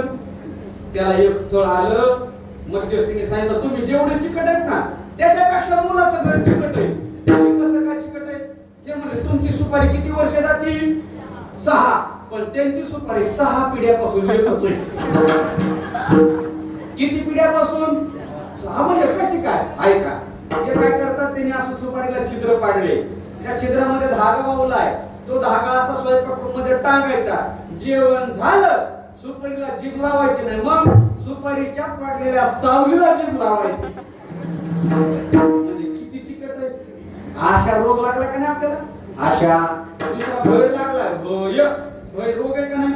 आज भय महाराज मला सांगा बरं, इथं एखादा माणूस आहे का तो कशाला भेट नाही? हात वर करा बरं. तो कशालाच भेट नाही? नाही ना. कोणी कशालाच भेट नसलं तरी बायकोला बाबा करे का नाही? बायकोला भेटते का नाही? भांडणं होते का नाही? ते म्हणते उगत पुढं बसलो बाबा होतेच का ना? आपल्या घरचं कीर्तन होतेच का नाही? होतेच ना. घरी जायचं नाही काय की होतेच महाराज. प्रपंच भय रोग लागला. अशा भय 34रा रोग लागला. लाज वाटते माणसं. लाज हा रोग आहे. आणि 4था रोग सांगितला आशा भय लाज चिंता. चिंता हा एक रोग लागलाय. शास्त्र सांगतो चिता चिता समोर ख्याता बिंदू मात्र विशेषता. निर्जीवम दहते चिता सजीवम दहते चिंता. जिवंत माणसाला जी जाते तिचं नाव चिंता आणि मेलेल्या माणसाला जी जाते तिचं नाव चिता. म्हणजे चार रोग आपल्याला लागले, आज वय लाज आणि चिंता. पण तुकोबारानंतर तो भगवान परमात्मा एवढा समर्थ आहे, एकदा का त्याची कथा आणि नामस्मरण केलं आईशी तया सत्ता समर्थाची, ही चारही रोग नष्ट होऊन जातात, निघून जातात. भगवान परमात्मा सारखा समर्थ कुणीच नाही हो. जगीर भरता प्रभू साक्षी निवास सुरनाम सुरत प्रभू करले स्थान निधान बीजमवियम. म्या बोलविल्या विदू बोली, म्या चालविल्या सुरेताली, म्या हलविल्या प्राण हाली, जो या जगाची चाळीला किंवा वृक्षाची पाने हाले ज्याची सत्ता राहिली अहंता. मग कुठे तुकोबाराय म्हणतात धान्याची गोणी भरत असताना त्या मापाला वाटतं माझ्यामुळेच गोणी भरती. मग तुकोबाराय म्हणतात मापा जरा मापात राहा, तुला भरायचं कार्यक्रम ठेवायचे धान्याच्या मालकाच्या हातात आहे. माप म्हणे ते मी मवितो तरी बंधनी ठेवी ते. सगळी सत्ता भगवान परमात्माच्या हातात आहे, आपल्या हातात काहीच नाही. आहे का काय आपल्या हातात? नाही ना. बघा नाशिकच्या खानदेशाच्या बाउंड्रीवरती एक खाद्य पदार्थ आहे मांड्याचं जीवन. मांडे आपल्याकडे पण करीत असतील मांडे मांडे मांडे गव्हापासून मांडे बनवतात. आम्ही जेवायला गेलो महाराज तिकडं, तिथल्या काकोनी गव्हाचे मांडे बनवले, पण घर मालकाला फक्त ज्वारीची भाकर आणि दूध वाटलं. मला वाईट वाटलं ना. मी म्हणलं आमच्या समोर असं तर महाग कसं असेल. मी म्हणलं खाऊ त्याने कधी भाकर काय कमी केलंय. मग तिने गहू पोरांना चालू केलं. ती म्हणजे ह्यांना खूप मांडे आवडायचे म्हणून गिरणीवर गेले, गहू दळून आणले, ह्यांना तूप लावून मांडा केला. त्यांनी मांड्याचा पहिला घास मोडला आणि पहिला अटॅक आला. गावात मला डॉक्टरकडे नेलं, डॉक्टर चेकअप केलं. डॉक्टर म्हणले ह्यांना जर जिवंत ठेवायचं असेल तर गावापासून 3 किलोमीटर लांब ठेवा. गहू पिकवणं आपल्या हातामध्ये आहे, पण खाऊ द्यायचे का नाही कोणाच्या हातात आहे? देवाच्या हातात आहे. अजून सोपं ताजं उदाहरण सांगू का? विमान घेणं आपल्या हातात आहे, विमानात बसणं आपल्या हातात आहे, पण उचलू द्यायचं का नाही कोणाच्या हातात आहे? भगवान प्रभू रामचंद्राच्या हातात आहे. आईशी तया सत्ता समर्थाची, म्हणजे देवाची सत्ता आहे. सत्य शेवटी तुकोबाराय बोलतात, आता आलात ना परमार्थामध्ये, आता आलात ना कीर्तनामध्ये, मरेपर्यंत एक नियम पाळा, वाईट माणसाची संगती करू नका. अभंगात शेवट तुकमणी करू वैशियाचा संग, तुकमणी करू वैशियाचा संग.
म्हणे करू ऐशियाचा संग म्हणजे भंग चिंतनाचा. आपण आपल्या जीवनामध्ये अशा माणसाची संगती केली पाहिजे जेणेकरून चिंतनाचा कीर्तनाचा विक्षेप निर्माण होणार नाही. मग चांगल्या माणसाची संगती करत काय करायचं? हृदयाची कथा नामाचा गजर. याचा फक्त पुरुष मंडळी असे 2 हात वर करायचे. फक्त पुरुष मंडळी इकडचे मागच्याकडे चेतांबापदी आता टाकून गेले हातावर मोठ्या प्रेमाने भजन करा. गोपाळ कुमार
माझ्या घड्याळानुसार माझ्याकडे 10 मिनिटं बाकी.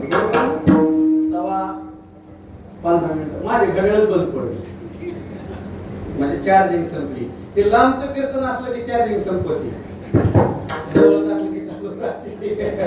प्रवास जास्त झाला काय का? आदरणीय बोबडे गुरुजींनी सांगितलं तुषार महाराज इतिहास सांगा, आहे का नाही? कारण मुद्दाम इतिहास ऐकण्यासाठी कीर्तन सेवा घेतली. एकदा नीट मांड्या घाला बरं, नीट फ्रेश भाषा. महिला मंडळी इकडे, पुरुष मंडळी असे चुलांना वर केलेले असे बंद करा गुडघ्याचे. हा नीट महिला मंडळी नीट बसा, लक्ष देऊ नाही का? राहिलेले 10 मिनिटं तुम्हाला तुमच्या शेजारणीची शपथ आहे. त्यामध्ये माय घातल्यासाठी सासूची तरी घालायची. सासूची कशी घाली सगळ्या काड्या शेजारी करतील, आहे का? राहिलेल्या 10 मिनिटांमध्ये आज मी तुम्हाला, तुम्ही तुमच्या आयुष्यात मला थपई टाकू नका. आज मी तुम्हाला, तुम्ही तुमच्या आयुष्यात कधी नाही ऐकलेला आणि उभ्या महाराष्ट्रामध्ये आतापर्यंत कोणी न सांगितलेला अखंड भारत देशाचा 2000 वर्षापासूनचा इतिहास सांगतो. थोडस लक्ष देऊ नाही का? आपल्या भारत देशात 7 नावाने ओळखलं जातो. 7 नावाने जम्मू आदी भीम वर्ष, आज्ञा वर्ष, आर्यव्रत, भारत, हिंदुस्थान आणि इंडिया. आपल्या भारत देशामध्ये इसवी पूर्व मध्ये चक्रवर्ती सम्राट राजा झाला, त्याचा नाव आहे चक्रवर्ती अशोक सम्राट. अशोक सम्राट इसवी सन पूर्व संपलं, इसवी सन सुरू झालं. या भारत देशामध्ये 100 पासून शके सन सुरू झालं. जे हिंदू धर्माचं पंचांग आहे त्याच्यावरती शिकलेलं असतं.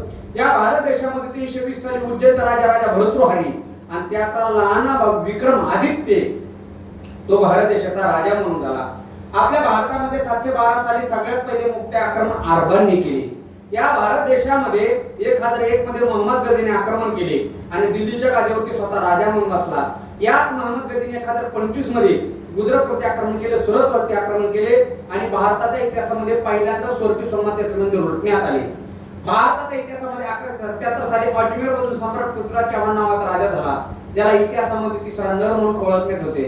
भारताच्या इतिहासामध्ये 1191 मध्ये सगळ्यात मोठी लढाई झाली, ज्याला तराईची लढाई म्हणतात. ज्या लढाईमध्ये सम्राट पृथ्वीराज चव्हाण यांना पकडून अफगाणिस्तानात नेलं आणि त्यांचे डोळे फोडण्यात आले. हा भारतात येत आहे. या भारत देशामध्ये 1290 साली जलालुद्दीन खिलजीने खिलजी वंश स्थापना केली आणि 1296 साली त्याच्या सख्या भावाच्या मुलाने त्याचा खून केला आणि आपल्या सख्या चुलत बहिणी बरोबर लग्न केलं. अंडरलाईन करा, बहिणी बरोबर लग्न केलं. त्याचं नाव आहे अल्लाउद्दीन खिलजी आणि याच अल्लाउद्दीन खिलजी पासून मुस्लिम समाजामध्ये भावकीच्या बरोबर लग्न करण्याची आणि हलाला करण्याची प्रथा सुरू झाली. हा भारताचा इतिहास आहे. या भारत देशामध्ये 1351 साली फिरोजशाह नावाचा राजा दिल्लीच्या गादीवरती बसला. 1461 ला गुरु नानक यांचा जन्म झाला. 1458 ला भारतामध्ये प्रथम म्हणजे पोर्तुगीज आला, ज्याचं नाव आहे वास्को डी गामा. आपल्याला शाळेमध्ये शिकवलं वास्को डी गामा पोर्तुगीज होता, पर्यटक होता, पण ऐका तो सगळ्यात मोठा भामटा चोर होता. कारण भारतातून परत जाता वेळेस 153 सोन्याने भरलेले जहाज लुटून नेले होते. या ठिकाणी 14वं शतक संपलं, 15व्या शतकाला सुरुवात झाली. या भारत देशामध्ये 1526 साली अफगाणिस्तानमधून बाबर आला. बाबरने इब्राहिम लोदीचा पराभव केला आणि दिल्लीच्या गादीवरती स्वतः राजा म्हणून बसला. हाच नालायक बाबर 1528 अयोध्येमध्ये गेला. त्याने आपल्या राम मंदिरामध्ये नमाज पाडला, म्हणून त्याच्या नावाने बाबरी मस्जिद तयार झाली. 1530 साली बाबर मेला. बाबरचा मुलगा हुमायून राजा झाला. 1556 हुमायून मेला. हुमायूनचा मुलगा अकबर राजा झाला. 1576 ला अकबर महाराणा प्रताप यांच्यामध्ये गणगौर युद्ध झालं. त्याला इतिहासामध्ये हल्दी घाटी युद्ध म्हणतात. ज्या युद्धामध्ये कोण हरला आणि कोण जिंकला याचा शोध अजून इतिहासकाराला लागला नाही. आणि 15व्या शतकाच्या शेवटी देशामध्ये काहीतरी चांगलं घडलं. तो दिवस होता, ती तारीख होती 12 जानेवारी 1598 साली. याच महाराष्ट्राच्या भूमीमध्ये लखुजी जाधव यांच्या पोटी एक कन्या रत्न जन्माला आलं. त्याचं नाव आहे जिजाऊ आई साहेब. ऐका, 1598 साली जिजाऊ आई साहेबांचा जन्म झाला. 1599 साली ईस्ट इंडिया कंपनी स्थापना झाली. 1605 साली जहागीर मेला. जहागीरचा मुलगा शहाजा राजा झाला. त्याने भगवान शंकराचं तेजो महालय नावाचं मंदिर फोडलं. त्याच मंदिरामध्ये भगवान शंकराच्या पिंडीवरती त्याची 8 नंबरची बायको औरंगजेबाची माय मुमताज गाडली आणि ताजमहल नावाचं थडगं बांधून ठेवलं आणि 16व्या शतकाला सुरुवात झाली. आणि 16व्या शतकाच्या मध्यंतरी या देशामध्ये, या महाराष्ट्रामध्ये काहीतरी चांगलं घडलं. तो दिवस होता, ती तारीख होती 19 फेब्रुवारी 1630 साली. याच महाराष्ट्राच्या भूमीमध्ये पुणे जिल्ह्यामध्ये आणि शिवनेरी किल्ल्यावरती हिंदवी स्वराज्य संस्थापक छत्रपती शिवाजी राजे जन्माला आले. ऐका, 1630 साली छत्रपती शिवाजी जन्म झाला. 1646 ला शिवरायांनी पहिला किल्ला जिंकला तोरणा. 1657 ला स्वराज्य रक्षक धर्मवीर संभाजी राजांचा जन्म झाला. दिनांक 10 नोव्हेंबर 1659 ला अफजल खानाचा पुतळा बाहेर काढण्यात आला. 1663 साली शाहिस्ते खानची बोटं कापली. 1670 ला तानाजी मालुसरे गेले.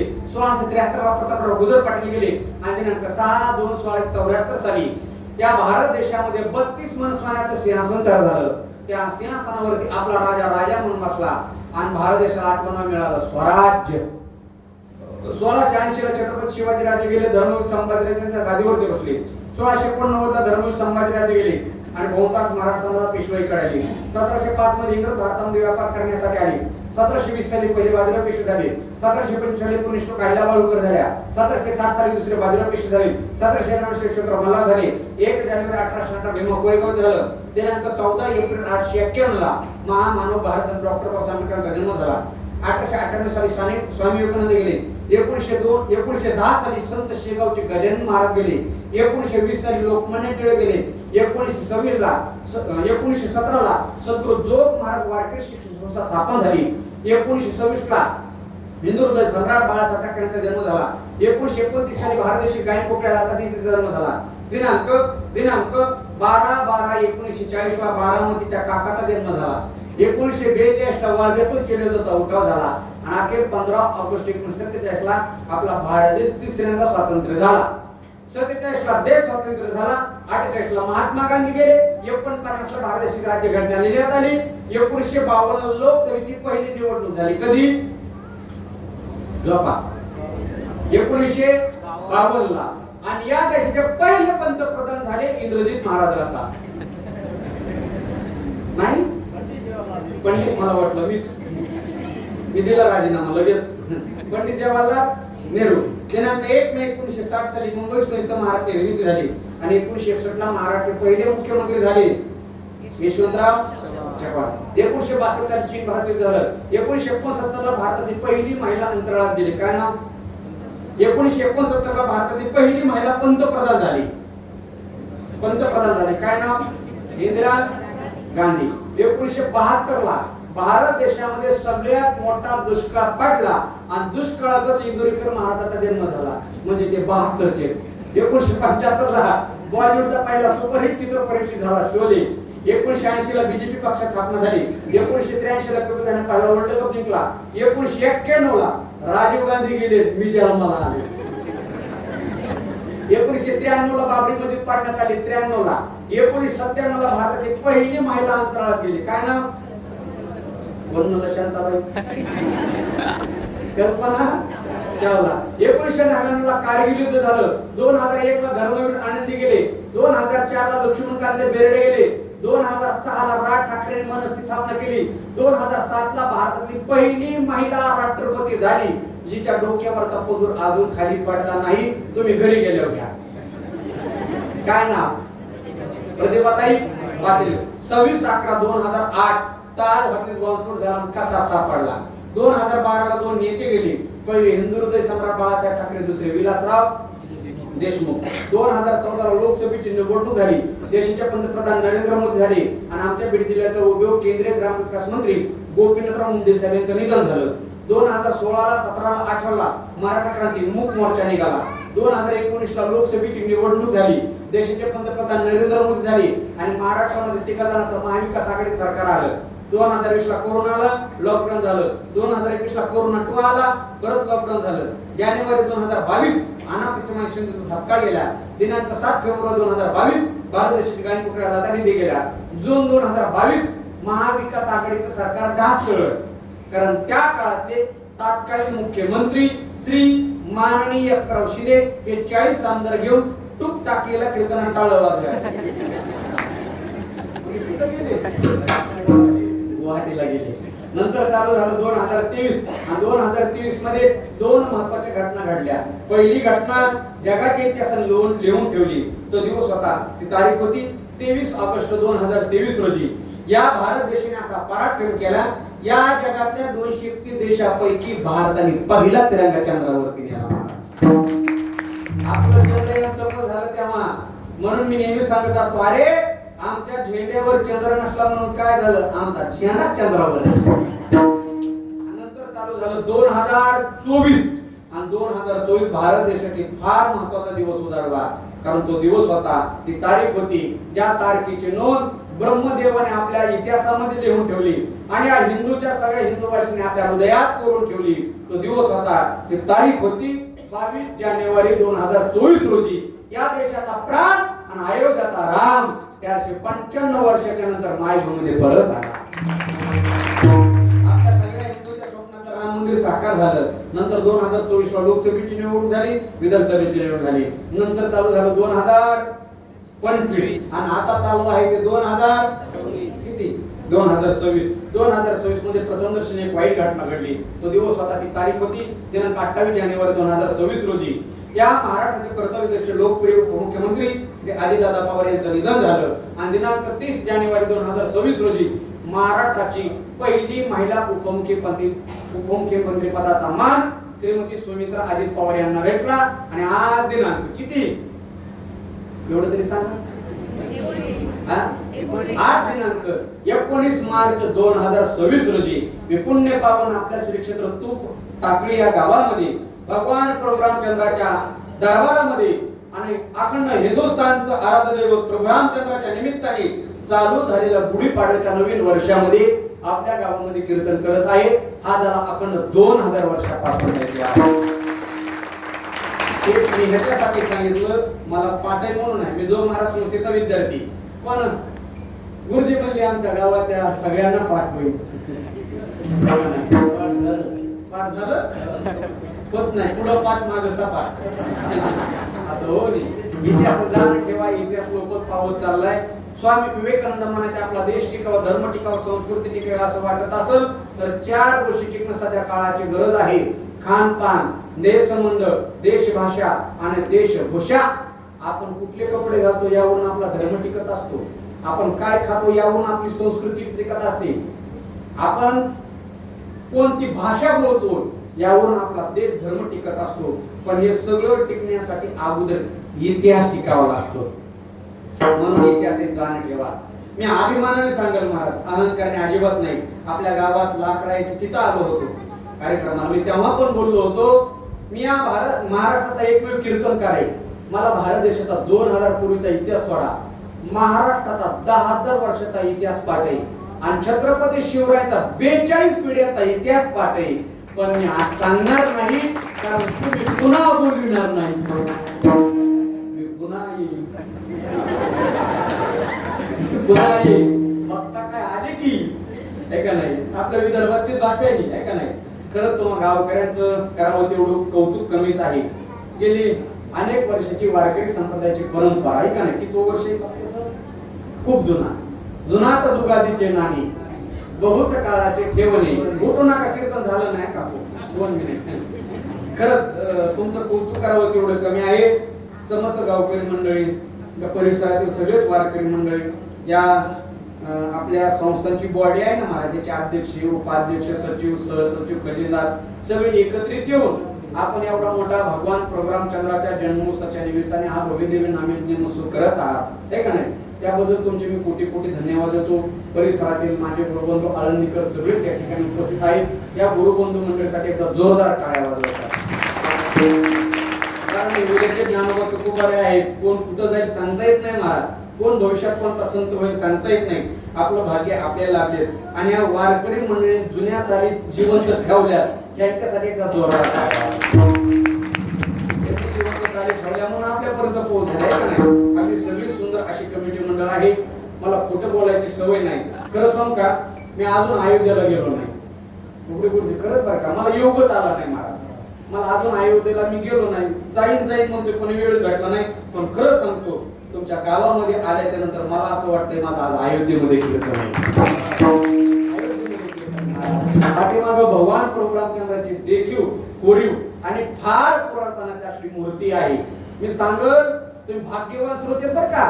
या गावातले माणसं खरंच भाग्यवान आहे. पवित्र ते पावन तो देश, जेथे हरीचे दास जन्म घेतले, ते कुळ पवित्र, ही भूमी पवित्र आहे. या भूमीमध्ये तुमचा जन्म झाला आहे का नाही? तुम्ही भाग्यवान आहे. तुम्हाला परमार्थ करावा लागत नाही, आपोआप परमार्थ घडतो. भगवान प्रोग्राम चंद्राच्या मंदिराचा वारा तुमच्या नाकातून हृदयात गेला तरी तुमचं हृदय पवित्र झाल्याशिवाय राहणार नाही. ही ताकद या मंदिरातून बाहेर पडलेल्या वाऱ्यात आहे. आपण तर माणसेच महाराज, आपला उद्धार होणार नाही त्यानंतर. खरंच सुंदर असं मंदिर आहे बघा. ही पहिल्या दिवसाची कीर्तन सेवा तुम्ही माझ्याकडे सोपवली, त्याबद्दल तुम्हाला धन्यवाद. थांबतो, वेळ झाली आहे. शिंदे संसद, बरोबर ना दादा? आज पहिला दिवस आहे. सगळ्या माता मावल्याला पुरुष मंडळी एक विनंती आहे, थांबतो. उद्यापासून येताना एका महिन्याने 2 महिला बरोबर घेऊन यायचं. आणताना नाहीतर ह्याच्या त्यालाच म्हणून उद्यापासून येऊ नको, असं करू नका. श्रोत्यांनी वाढणी पहिला दिवस आहे. खरंच गोड नियोजन. पहिल्या दिवशी प्रमाणे श्रोते पण भरपूर बरं का. कुठं कुणीच नसतं महाराज. सगळ्यांना कोटी कोटी धन्यवाद देतो. थांबतो. झालेली सेवा विश्व चैतन्य भगवान श्री ज्ञानोबा वैराग्य भास्कर जगद्गुरु तुकोबाराय गुरुमान गुरु सद्गुरु जोग महाराज यांच्या चरणी अर्पण. याच ठिकाणी पूर्णविराम. ज्ञानेश्वर